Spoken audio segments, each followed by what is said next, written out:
a gente já meio que conversou um pouco, né, sobre a diferença sobre cozinha e gastronomia. Então, a gente tem visto, né, que a cozinha ela sempre está muito ligada ao tradicional e a gastronomia sempre ela é levada para uma questão mais elitizada, né? Então, era aquelas perguntinhas que eu colocava para vocês. Quem é que está pagando R$ 50 por uma porção assim de raia, né? É, quem é que está. E aí, essas pessoas não falam de cozinha, né? Falam de gastronomia. Então, existe aí também uma diferença entre o tradicional, a cozinha tradicional, e a gastronomia. E aí, essa diferença que vai levar a gente para o pertencimento, né? A importância da visibilidade também está no pertencimento, porque a cozinha regional ela se associa ao pertencimento, porque a alimentação faz parte da cultura regional pelos costumes, né? Aquilo que a gente já vem conversando, aqueles 3 fatores. Ele, então, é um material patrimonial que cria códigos de identidade, lembrando também dos códigos sociais que a gente estava conversando, são os mesmos códigos de identidade, que permitem um sentido de comunidade. Então, lembra que quando eu dei o exemplo, a gente tem códigos da família, mas a família carrega um código da comunidade. Então, esses são códigos de identidade. E a cozinha regional é um dos elementos que dá significado às pessoas, e esse significado é o que chamamos de identidade. Então, quando você vê que esses elementos, né, a comida, eles têm um significado para você, esse significado é a identidade, é esse sentimento de pertencimento. A construção desses ingredientes e desses sabores também, e a maneira como você come, é que constrói uma identidade em você, que ele está carregado de significados. Então, né, mas afinal, qual seria a importância de conservar a cozinha regional? E o que isso tem a ver com pertencimento, né?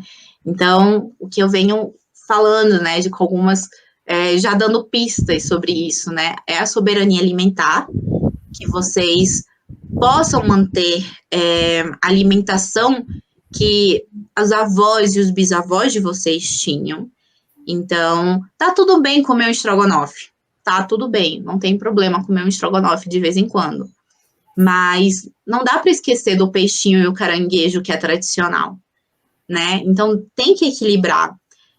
Além disso, dentro da soberania alimentar, a gente precisa, sim, questionar, brigar sobre os preços dos alimentos, né? Por que a gente está tendo tanta dificuldade? Isso também faz parte da soberania alimentar. A gente precisa ter direito ao acesso a esses alimentos, né?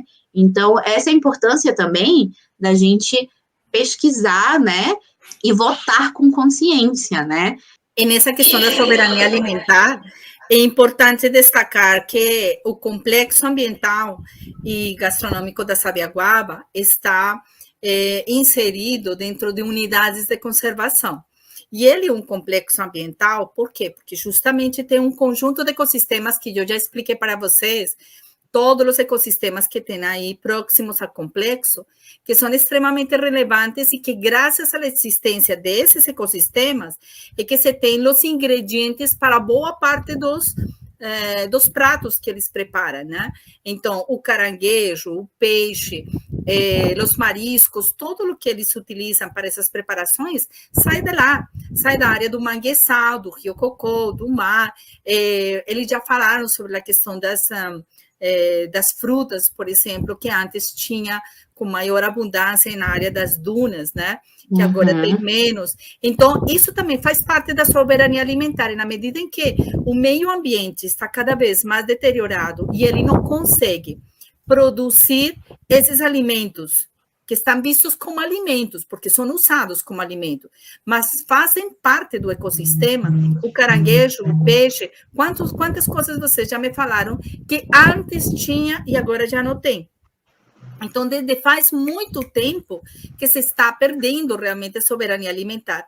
E na medida em que vocês já não podem estar comendo a raia, por exemplo, você já não pega na raia aí, já vocês têm que ir até o Mucuripe para ir a comprar ou encomendar a raia, né?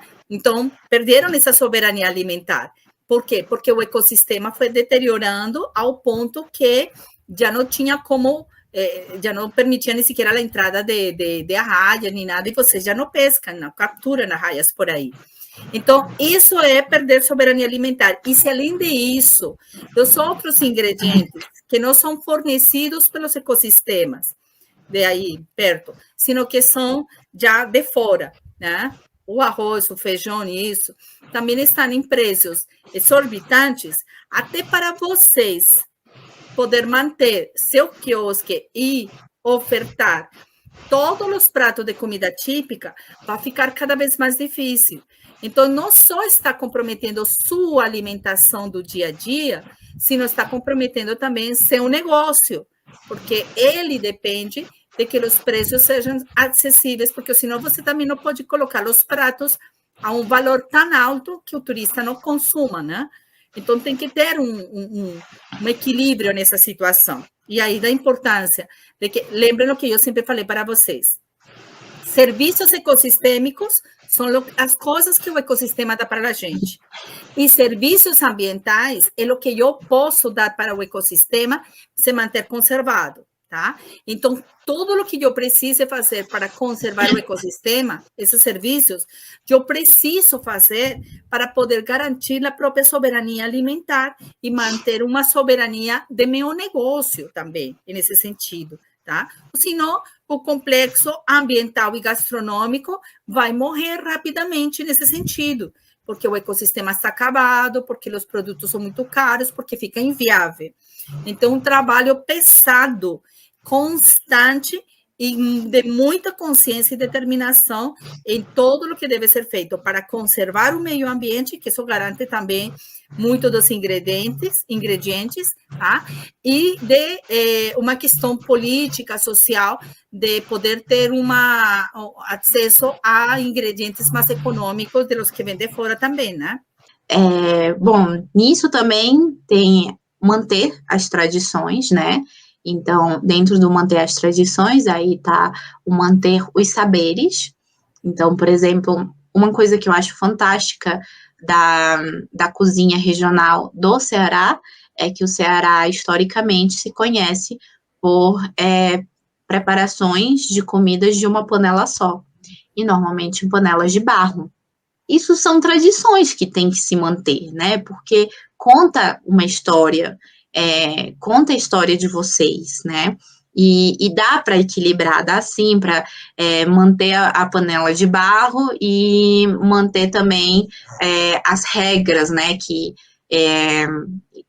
exigem, né? Para manter um restaurante, né? As regras de limpeza e tudo isso dá sim para esterilizar, por exemplo, uma panela de barro. Mas é muito importante manter essas tradições. Essas tradições são as que constroem essas cozinhas regionais e que vão construir os pratos típicos que vocês vão vender. Uhum. E, como eu falei, a comida, ela conta uma história. E, além de contar uma história, ela cria laços, né? Então, que nem a primeira história que eu contei para vocês, o laço que eu tinha com a minha família era por parte da comida. Mesmo que eu estivesse já em outro país, eu mantinha um laço por conta da comida. Então, isso conta uma história minha e cria um laço meu. E é assim que vocês têm que manter. A comida sempre vai contar a história de vocês. É uma maneira de vocês transmitirem também todo esse conhecimento que vocês têm. É o que você sempre fala em relação à memória, né? E algo que vocês querem efetivamente trabalhar muito, e por isso também vocês lutaram tanto para poder ter esse complexo e terem nesse complexo um local onde vocês pudessem deixar a memória, né, de vocês, dos moradores nativos tradicionais aí da Sabiaguaba. Então, isso faz parte, não só as comidas que serão vendidas, sino todo o que vocês vão poder deixar escrito, em visão, em vídeos, em fotografias, enfim, em cada um de vocês como indivíduos que vão poder continuar contando para seus filhos, para as pessoas que estão perto de vocês. Eu sou uma pessoa de fora, mas tudo o que vocês já falaram para mim sobre suas histórias e tudo, já criou um laço, já tem um nível de relação com vocês nesse sentido. E na medida em que eu mais conheço sobre tudo o que vocês têm feito, trabalham e desejam, isso cria um laço mais forte para mim. E tenho certeza que todas as vezes que eu como coisas que vocês preparam, eu entendo mais a história de vocês. Então, resumindo, né, o que nós temos conversado, quando você sente que pertence, você cuida, né? Então, é muito importante vocês cuidarem esse conhecimento, cuidarem o ambiente onde está esse conhecimento, né? É muito importante dar visibilidade para a cozinha regional e típica de vocês, mas isso deve ser feito por vocês e conservando os códigos regionais que vocês carregam de geração em geração, né? Então, a visibilidade e o pertencimento, ela está diretamente ligada ao cuidado, e esse cuidado tem que ser feito por vocês.